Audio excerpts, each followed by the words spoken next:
आपण पाहत आहात दैनंदिन जीवनातील ताज्या घडामोडी न्यूज जंक्शन सोबत। बातमी आपल्या लोकहिताची।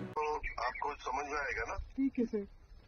इतना आपको डेयरिंग हुआ है क्या? सर मेरे को कार्रवाई जो किया है मुझे कैसे पता है sir? Ajit Pawar versus IPS Anjana Krishna वाद हा काय आहे हा जाणून घेऊया। सोलापूर जिल्ह्यातील करमाळा तालुक्यात कुरडू गावात लाल मातीचे अवैध खाणकाम सुरू होते। तक्रार मिळाल्यानंतर DSP अंजना कृष्णा पथकासह तेथे पोहोचल्या। त्यांनी खाणकाम करणाऱ्यांकडे कागदपत्रे मागितली। कागदपत्रे न दाखवल्याने त्यांनी खाणकाम थांबवले। दरम्यान गावचे सरपंच आणि राष्ट्रवादी काँग्रेसचे तालुका अध्यक्ष बाबा जगताप यांनी थेट उपमुख्यमंत्री पदी असणारे अजित पवार यांना फोन केला। या फोन कॉलवर पवार संतापले आणि अधिकाऱ्यांना थेट म्हणाले, 1 मिनिटात तुझ्यावर ॲक्शन घेईन, मी डिप्टी CM आहे, समजलीस का? एवढी डेअरिंग आहे तुझ्यात? अंजना कृष्णा यांनी आवाज ओळखल्याचा नकार दिला। पवारांनी व्हॉट्सअप कॉल केला आणि थेट आदेश दिला की कारवाई थांबवावी। त्यावर विरोधकांचा हल्ला झाला।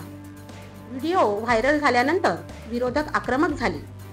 शिवसेना प्रमुख उद्धव ठाकरे म्हणाले, अधिकारी योग्य होत्या, आवाज न ओळखता कारवाई थांबवायची का?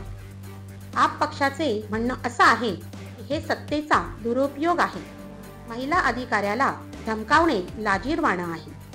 राष्ट्रवादी काँग्रेसही त्याची बाजू मांडली। राष्ट्रवादी नेत्यांनी सांगितले की पवारांचा हेतू खाणकाम थांबवणे नव्हता, तर स्थानिक कार्यकर्त्यांचा रोष शांत करणे असा होता।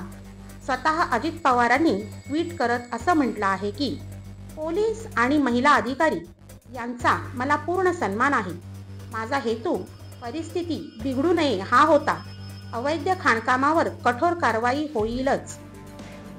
हा वाद दाखवतो की लोकशाहीत सत्ता आणि प्रशासन यांच्यातील संघर्ष कसा उघड होतो। मोठा प्रश्न मात्र तसाच आहे की कायद्यापुढे राजकीय दबाव चालणार का? अशाच राज्य आणि देशातील ताज्या घडामोडी पाहण्यासाठी आपल्या न्यूज जंक्शन चॅनलला लाईक, सबस्क्राईब करून बेल आयकॉनला क्लिक करा।